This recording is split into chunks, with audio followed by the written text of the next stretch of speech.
Yup, it's about that time again, my friends. Time to kick your feet up and make yourself all nice and comfy as you relax to a cozy little JRPG.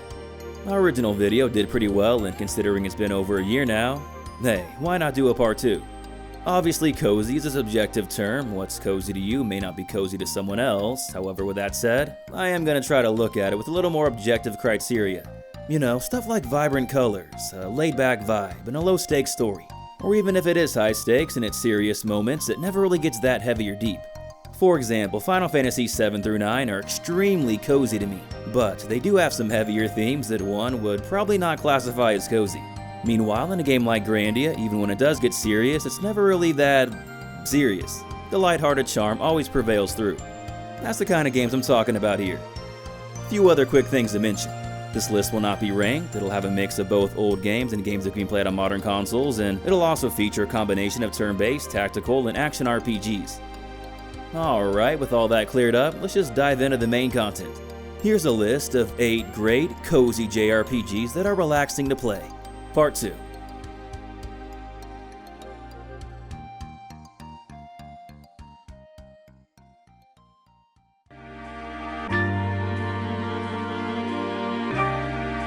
The light is your guide. The dream is what keeps you going.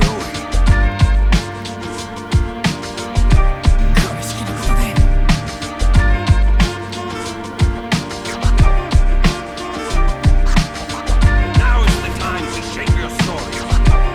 Your fate is in your hands.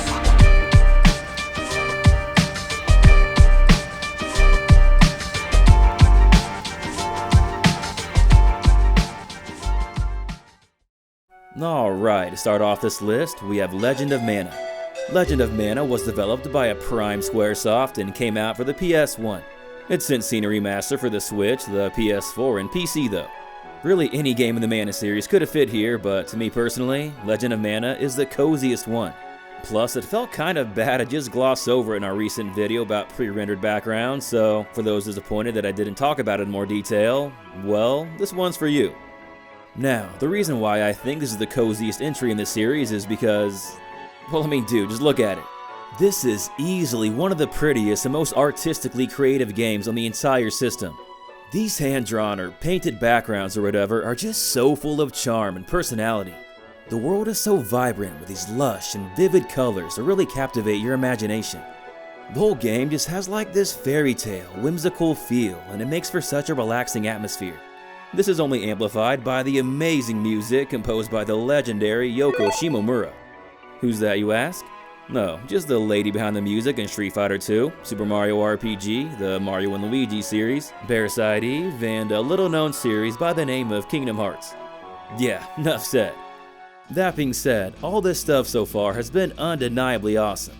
However, the story in Legend of Mana is a little bit more divisive. There's not really like a central narrative, and instead the game is split up into different quest arcs and optional side quests. The final arc is always the same, but up until this point, you can kinda play the game however you want. From places you visit, to NPCs, to side quests, to companions, each playthrough can be extremely different. Like seriously, this is not a game to use a guide on your first playthrough. You're not going to be able to experience everything in your first time, and that's okay. The real magic in this game comes from creating your own adventure and not knowing what lies ahead. It takes a certain mindset to fully appreciate, but if you can get in that mindset, this is just a really fun and cozy experience. The charming character design plays a big part in this too. Battles in Legend of Mana play out like a 2D action RPG. It's pretty fun and nothing overly complex. What you see here is pretty much what you get. Overall, it should be easy to see why Legend of Mana made this list. For a certain type of gamer, there is absolute magic to be had here.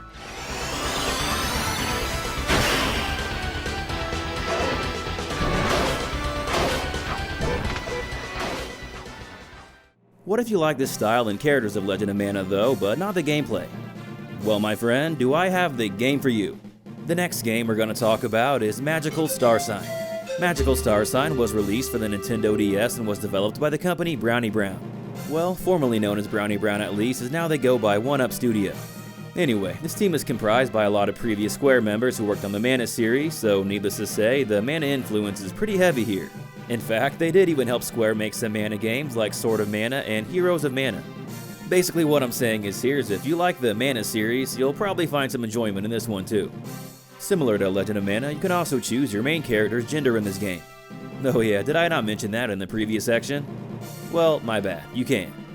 The story has you playing as a student from a magic academy as you travel to various planets on your spaceship to save the planetary system. It's definitely not a deep story, nor is it a selling point, but it is serviceable. I think the setting and atmosphere are far more interesting. As opposed to the fairy tale fantasy vibe of the Mana series, we kind of get like this fairy tale sci-fi vibe instead.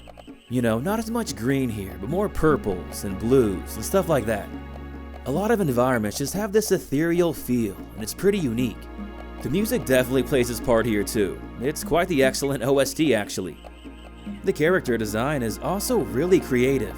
For those tired of just having boring human party members, Magical Starsign's got you covered. What's even better is that all 6 of your party members can participate in battle at once, and they all have their own unique element. No one's riding the bench here, they all get some action. Combat is turn-based, and given the nature of the game, magic plays a pretty huge part. I wouldn't say the battle system is anything that crazy innovative, but for a game like this, it gets the job done. Overall, Magical Starsign is just a super charming game. I mean, I didn't even talk about how all the environments are named after food, pretty similar to Brave Fencer Musashi from our first video. Barely anyone ever talks about it, so I'd probably even call it a hidden gem. I should also note that Magical Starsign is a sequel to a Japanese-only game by the name of Magical Vacation. This one came out for the GBA, just not in the West. There is a fan translation though, and it's really good. It's also worth looking into. But yeah, Magical Starsign, very cozy game. Maybe not for everyone, but for the right person, it's gonna click.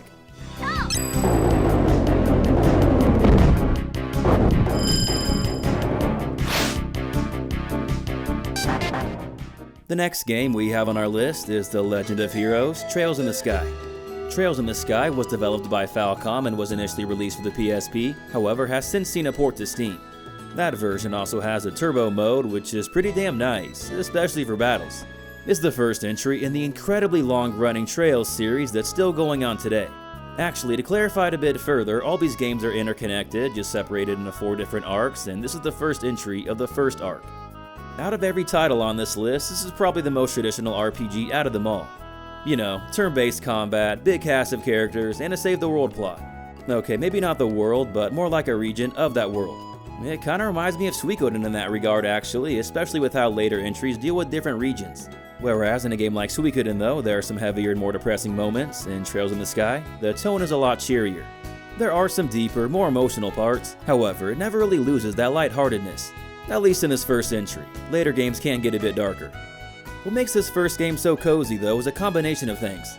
The colorful, vibrant world, the charming character sprites, the super relaxing music, and the coming-of-age tale, complete with romance that's actually done well. I especially love the characters in this game as they're all just so endearing and well designed. I kinda get Grandia vibes as your party members do rotate throughout the game, however unlike Grandia, you can choose your final party in the end. Well, besides Estelle and Joshua that is, they are the 2 main characters. And man, what a duo these 2 are. Their personalities juxtapose each other so well and it's just entertaining to watch. The story has you following these 2 as they set off on a grand adventure to become full-fledged bracers, which are kinda like these skilled fighters to protect civilians and uphold peace in their region. It does escalate a bit from there, but that is the initial premise. It's a very slow-burning, low-stakes type story, which won't be for everyone. In fact, it might even be the biggest critique I've seen against this game. However, if you're looking for a cozy experience, this isn't a problem at all. This is the exact reason why I'm including this game in the first place. That's not to say the story is bad though, it's the very opposite of that. I obviously won't spoil it, but as someone who's played literal hundreds of JRPGs, this might have the most shocking, twisting ending I've ever seen in one. By the time I first played this, I had already played most of the SNES, PS1, and PS2 classics and thought I could see most story beats coming from a mile away, but I was genuinely caught off guard here and did not expect it at all. I still think about it to this day and how masterfully it was all done. Those who know. It sets it up perfectly for the sequel, but that's a topic for another day. Anyway, before we move on to the next game, let's quickly talk battles. Combat is turn-based, however borrows some elements from tactical RPGs as positioning is key. Turn order manipulation plays a big part as well. Overall, it's just a really fun time. And this battle music, dude? Aw man, so chill and comfy.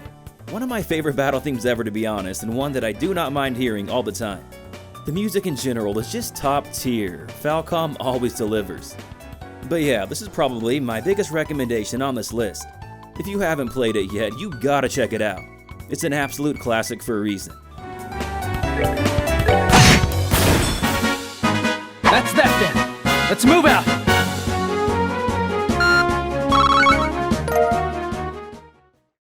Coming up next, we have Dark Cloud 2, or otherwise known as Dark Chronicle in the PAL region.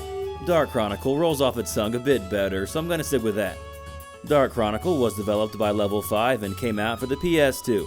However, it can also be played on the PS4 and PS5 via the PSN store. First things first, you don't need to play the original in order to play this one. They're completely standalone games.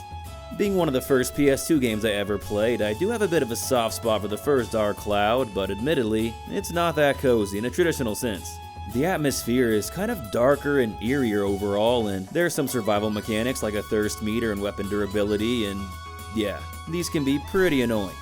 Weapon durability does return in Dark Chronicle, however they don't break for good, which is a huge relief. Dark Chronicle is just a more polished and more refined experience in pretty much every way. Well, I guess there are only 2 playable characters as opposed to 6, but they do play better. The game has you playing as Max and Monica as you traverse through beautiful cel-shaded environments. I've always loved how early cel shading looks, and Dark Chronicle nails this aesthetic. Anyway, the story in Dark Chronicle has you time traveling to different time periods as you rebuild parts of the world and ultimately save it. The story isn't bad, but being a cozy RPG video, that's obviously not why I'm including it here. Instead, it's everything around the story. Dark Chronicle is a big game with a lot of stuff to do, and I mean a lot. I mean, for a good amount of players, it might even be too much. For other players, though, there is a wealth of side activities to get lost in. In addition to trekking through dungeons, there's a town building aspect, fishing, this golf-like minigame called Sfida, weapon building, photography, transforming into monsters and leveling up those badges, and yeah, there's just a shit ton. Make no mistake, this is one of those games that for a lot of people that played it as a kid, it's probably one of their favorite games ever just due to sheer amount of stuff to do. Now, some of this stuff you don't have to engage with, but for the players that want to, you're in for a treat. These are the main reasons why I am including this game though, as if you take the time to soak them all in, this is a pretty chill experience. They're only going to make the main game easier as well, as I will say, this game can get a little hard. You can't just button mash your way to victory. Blocking is essential, and you're probably going to have to grind a bit too. I could see how this aspect might not be considered cozy, but I don't know. Everything else about this game just is. I guess this game is kind of just as relaxing as you want to make it. To me though, those colorful visuals and amazing music, it's just hard not to feel relaxed when playing it. Seriously, the music here is just incredible. It might actually be my favorite level 5 OST. But yeah, for the slower paced gamer who likes a lot of side content, this one's for you. Oh, it smells really good. Yeah.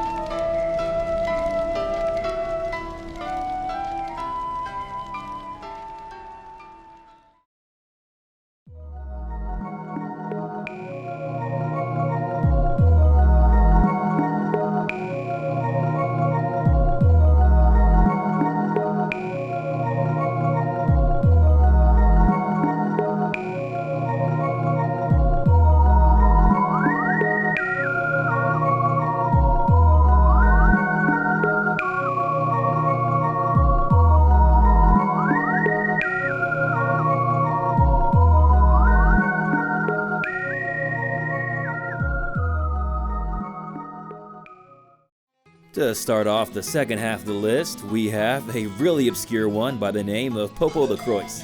I did think it was Popolocrois initially, but I believe even the game pronounces it as Popolocrois, so yeah, Popolocrois it is. Popolocrois was developed by the company G Artists, now known as Epix, and was released for the PSP. This version is actually a combination of the first 2 Popolocrois games that were only released in Japan on the PS1. Apparently Sony passed up on an official English release back in the day in favor of Beyond the Beyond and, well, swing and a miss, my friend. To be completely honest, this is kind of the inferior version as it does cut some content, but it is the only way to play it in English, so it is what it is. Well, officially, that is. Wink wink. Anyway, Popolocrois follows the adventures of the Prince of the Popolocrois Kingdom, Pietro. The game is split up into 3 different chapters or books, with each book following a different adventure. It's simple and charming fun, and there's a lot of animated cutscenes as this game was based on a manga that was later translated into an anime.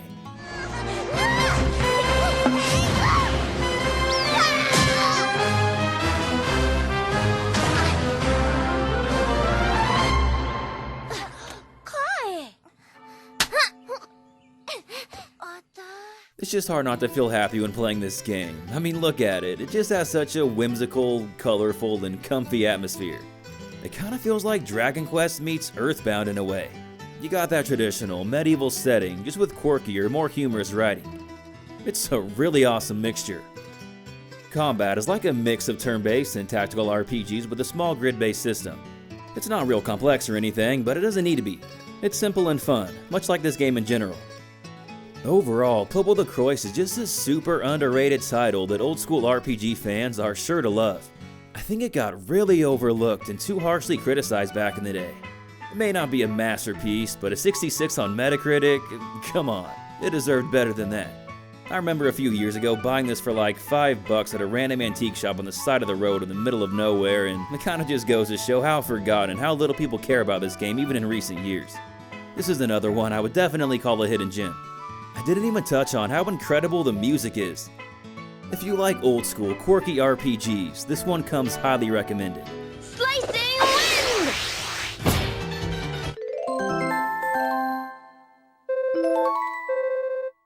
Coming up next, we have Super Mario RPG Legend of the 7 Stars, or if we're just going by the recent remake, simply Super Mario RPG. The original Super Nintendo version was developed by Squaresoft, whereas the recent remake was handled by the company Art Piazza, the same team behind the Dragon Quest remakes on the DS. I gotta be honest, after just 100% completing the remake, I do still kind of prefer the original just due to the art style and harder difficulty, but if you don't have the nostalgia factor, the remake is absolutely a fine way to experience the game. It does have some nice quality of life changes and some post-game content. Any Mario RPG could definitely fit here, however if you're familiar with the channel, you'll know that Super Mario RPG is my favorite one. I mean, it was made by Square in their prime, that's almost all I need to say. What's not to love? Colorful visuals, catchy feel-good music, witty and funny dialogue, an engaging turn-based system with timed hits. Simply put, it's just an extremely charming and fun game. Plus you got awesome characters like Gino and Mallow, and you can even play as Bowser. It's just a great time all around. Anyway, I'm gonna keep this one pretty short as this is definitely the most popular game on this list. I mean, if you haven't heard of Super Mario RPG, then, well, I don't know, it just sucks I guess. If you want to hear a more detailed personal take on this game, check out our video about it. Well, it's kind of like half overview of the game and half me describing how I was first introduced to it and RPGs in general, so yeah, maybe not that interesting to everyone, but if it does sound interesting to you, that video does a better job of capturing what makes the game so special, more than I can just do in 1 or 2 minutes here. But yeah, you really can't go wrong with Super Mario RPG. The game was just extremely ahead of its time, which is why it still makes for a great playthrough today. There's no better time to check it out either.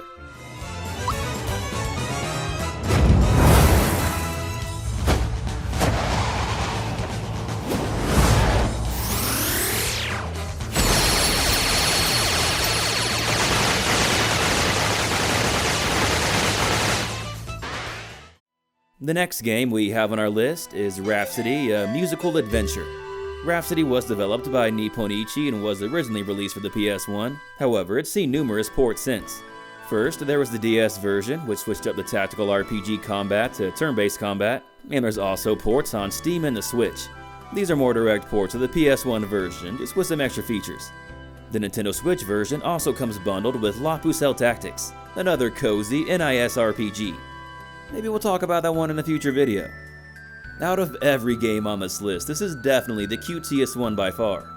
Honestly, it's kind of too much for me, but I do get the appeal. This is a very, very beginner-friendly RPG. You really can't find one easier than this. I mean, you can beat the whole game in like 10 hours. It's even shorter than Super Mario RPG. The story is very simple, as it has you playing as a young girl who can talk to puppets named Cornette, as she saves her Prince Charming, who was turned to stone by an evil witch. It feels a lot like an old Disney movie in the sense that it's just a story about a girl wanting to fall in love and save the man of her dreams. In fact, the old Disney influence goes beyond just the setting and story though. Rhapsody is not just a musical adventure in name only. It plays a big factor into the actual game. There's various musical numbers, and these really feel like old Disney sing-alongs. They hit all the usual beats too, pun kind of intended. I mean, you got the cheery intro song where the main character sings as they're getting ready. I've done everything a girl's supposed to. I take a bubble bath, even wash behind my ears. Oh! The evil villain song where they sing about how evil they are. I am mightier than the god. The devil is my slave. More beautiful than the goddess. I put her face to shame. The classic working man tune. Mountain men, big and strong and full of fury. Mountain God, lead us on our holy journey. The part of the story just before the climax where the protagonist expresses momentary doubt. I give up hope. I just can't cope. Can't give my all much longer. You're not alone, so just hang on. You must try to be stronger. And yeah, you guys get the idea. Kingdom Hearts may have actual Disney characters, but make no mistake, if classic Disney were to have made their own 90s RPG with their own original story and characters, Rhapsody is what they would have made. I should also point out that Rhapsody did get 2 sequels that actually just got released in the West for the first time. I haven't played those though, so I can't comment on them. But yeah, the original, it might as well just be called Cozy, the tactical RPG.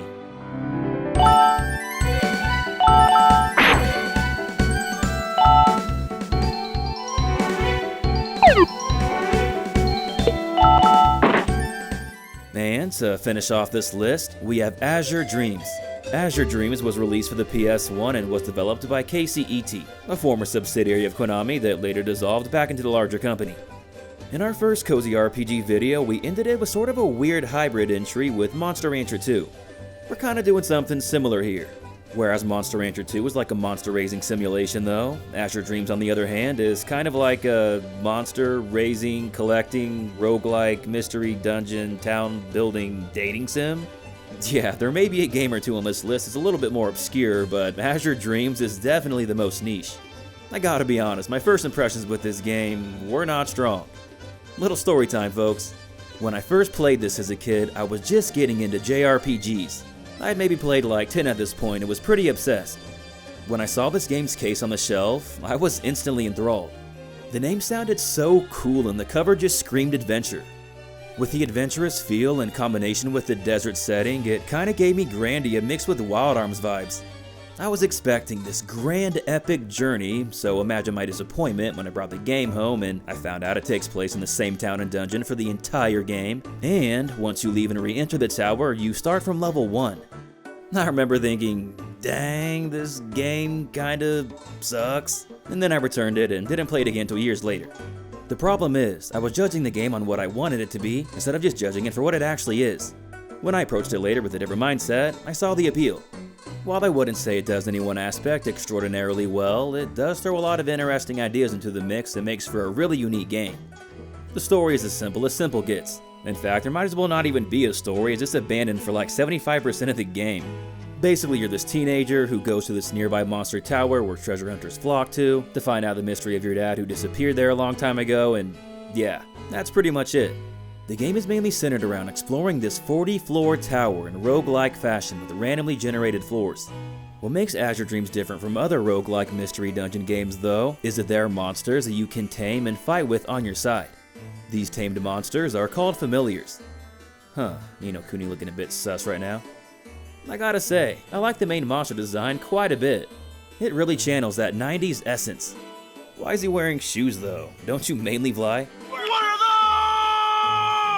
Anyway, like every other monster capturing game from back then, there's an element weakness system, so balancing the synergy of your team's composition will be key. They're where your real progress comes too. Your level may reset upon re-entering the tower, but your familiars don't. Well, at least the ones you hatch yourself in your basement. Speaking of your house, like I previously mentioned, there is a town building aspect. It's pretty bare bones though and doesn't offer a whole lot of utility. Really, the only buildings you can unlock either just give you access to pointless minigames or let you date a new girl. The whole dating mechanic though, it does do the absolute bare minimum. You level up your relationships just by talking to them. That's it. Well, maybe it's it many of us could use in real life, but anyway. You don't really get anything out of this either besides them just greeting you in the morning. So yeah, this in the town building, you can entirely skip them over if you want to. You might want to engage a little bit with it though. See, this game gives you a douchey rival, similar to Gary from Pokemon, who's always trying to talk shit and take your girls from you. Also similar to Gary is that he has a sister in the game. And, well, if you want to get back at him, you could make her fall in love with you. I love that you can just be like, yo, fuck this dude, I'm bagging his sister. What other game lets you do that? Anyway, this section's gone on long enough, I'll just end it here. Azure Dreams, definitely not a game for everyone. It's very grindy and repetitive, but this also kinda makes it cozy in its own way. It's a pretty good podcast game and something to play while you're watching something else. Oh yeah, I'd be remiss if I didn't quickly bring up that there was also a port to the Game Boy Color. This one does take away all the town building and dating stuff though. If you're opting for what version to play, I'd go PS1.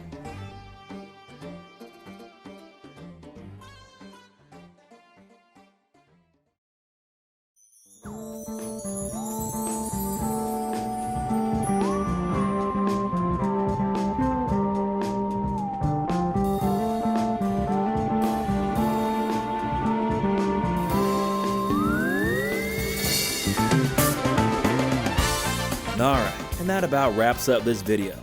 Thanks for watching everyone, we hope you enjoyed it. If you did, please either consider hitting that like button, or subscribing to the channel if you haven't already. There's a lot of other cozy RPGs out there. What are some games you guys would include?